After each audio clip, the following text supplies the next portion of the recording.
Vamos ver a Epístola aos Romanos, capítulo 15, versículo 16. Para que eu seja ministro de Cristo Jesus entre os gentios, no sagrado encargo de anunciar o Evangelho de Deus, de modo que a oferta deles seja aceitável, uma vez santificada pelo Espírito Santo. Tenho, pois, motivo de gloriar-me em Cristo Jesus nas coisas concernentes a Deus. Porque não ousarei discorrer sobre coisa alguma, senão sobre aquelas que Cristo fez por meu intermédio, para conduzir os gentios à obediência, por palavra e por obras, por força de sinais e prodígios, pelo poder do Espírito Santo, de maneira que, desde Jerusalém e circunvizinhanças até ao Ilírico, tenho divulgado o Evangelho de Cristo. Aqui, de quem é este Evangelho? Está escrito: eu tenho proclamado completamente o Evangelho de Cristo. Este é o Evangelho que Cristo trouxe a esta terra. É muito importante. Este Evangelho é a notícia da nova aliança. Devemos pregar esta nova aliança em Samaria e até os confins da terra. Deus estabeleceu o escopo para a nova aliança ser pregada nas profecias da Bíblia. Até que ponto Deus estabeleceu que o Evangelho seja pregado a todas as nações em Samaria e até os confins da terra. Este Evangelho certamente será pregado a todas as nações. Sempre que vejo este versículo, sinto-me fortalecido.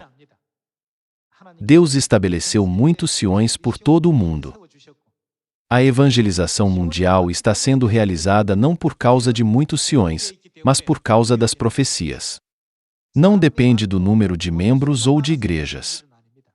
Deus já propôs, planejou e pretende realizar essa obra. Assim, Ele está agora pregando o Evangelho a todas as nações do mundo. É um grande benefício e graça para nós podermos participar dessa obra.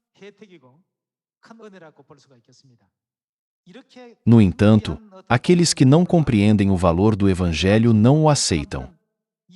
Vamos ver a Epístola aos Romanos, capítulo 10, versículo 14.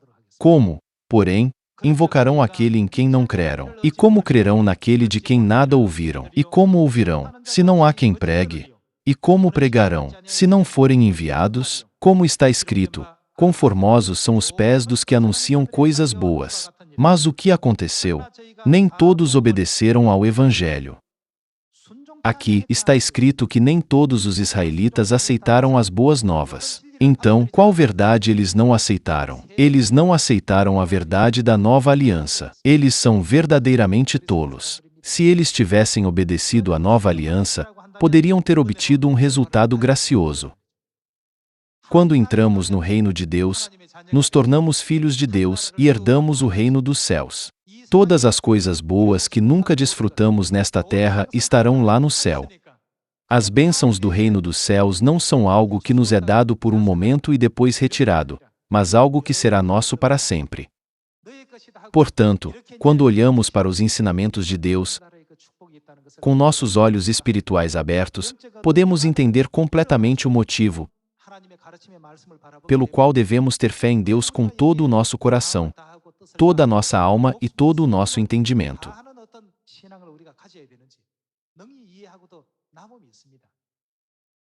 Porém, o que acontecerá com aqueles que não aceitarem? Vamos ver o que acontecerá na segunda epístola aos Tessalonicenses, capítulo 1. Vamos ver a segunda epístola aos Tessalonicenses, capítulo 1, versículo 7. E a vós outros, que sois atribulados, alívio juntamente conosco, quando do céu se manifestar o Senhor Jesus com os anjos do seu poder. Isso não se refere ao juízo final? Isso acontecerá quando Deus vier para julgar o mundo. Versículo 8. Em chama de fogo, tomando vingança contra os que não conhecem a Deus, e contra os que não obedecem o quê? Ao Evangelho de nosso Senhor Jesus. Aqueles que não obedecem ao Evangelho serão punidos. Em outras palavras, ao que eles não obedecem. Começando com a Páscoa, todos os regulamentos da nova aliança estão incluídos. O que acontecerá com aqueles que não guardam a nova aliança?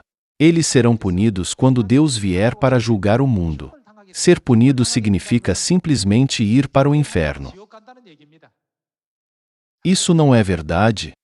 Aqueles que não aceitam a nova aliança sofrerão muito, enquanto aqueles que a aceitam participarão da promessa, se tornarão filhos de Deus e participarão das bênçãos eternas de Deus. Deus nos deixa saber esse fato muito claramente. É por isso que o Evangelho é uma boa notícia. Se não aceitarmos essa boa notícia, nos arrependeremos muito. Mas se aceitarmos esta boa notícia e a obedecermos, então será a maior notícia para nós. Deus veio a esta terra para salvar a humanidade, e está pregando a notícia da salvação a todas as pessoas. Portanto, quando pregamos o Evangelho, não devemos pensar: essa pessoa vai ouvir ou não. Mas preguem com confiança. Pregar não é conhecer muitos versículos da Bíblia. Apenas preguem com coragem. Deus salva a humanidade, que está destinada a morrer, através da nova aliança. Vamos obedecer a sua palavra e guardar a Páscoa. Irmãos e irmãs, é difícil? Não é nada difícil. Vamos pregar a palavra com confiança, pensando: essa é realmente uma boa notícia. Todos receberão se pregarmos. Vamos pregar ao mundo inteiro, dizendo: quando Deus vier a esta terra para o último julgamento, aqueles que não obedecerem ao Evangelho de Deus serão punidos. Ser punido não significa ir para o inferno. Porém, Deus não diz que aqueles que recebem o Evangelho se tornarão filhos e herdeiros de Deus e participarão da promessa eterna de Deus? Devemos também pregar as boas novas, dizendo: devemos aceitar o Evangelho o mais rápido possível. Há muitas notícias da morte no mundo, mas nós temos as notícias da salvação. Deus claramente nos permite saber isso através da Bíblia hoje. Portanto, não podemos pregar o Evangelho se acharmos difícil, pensando: eu tenho que memorizar todas essas coisas para que eu possa pregar fluentemente. O Evangelho não é composto de maneira difícil, certo? Posso fazer todas as coisas através daquele que me fortalece. Eu sou fraco e me falta força, por isso não posso fazer nada, mas Deus me levantou e me fortaleceu, para que eu possa fazer todas as coisas através daquele que me fortalece. Tenhamos esse tipo de fé e não nos preocupemos.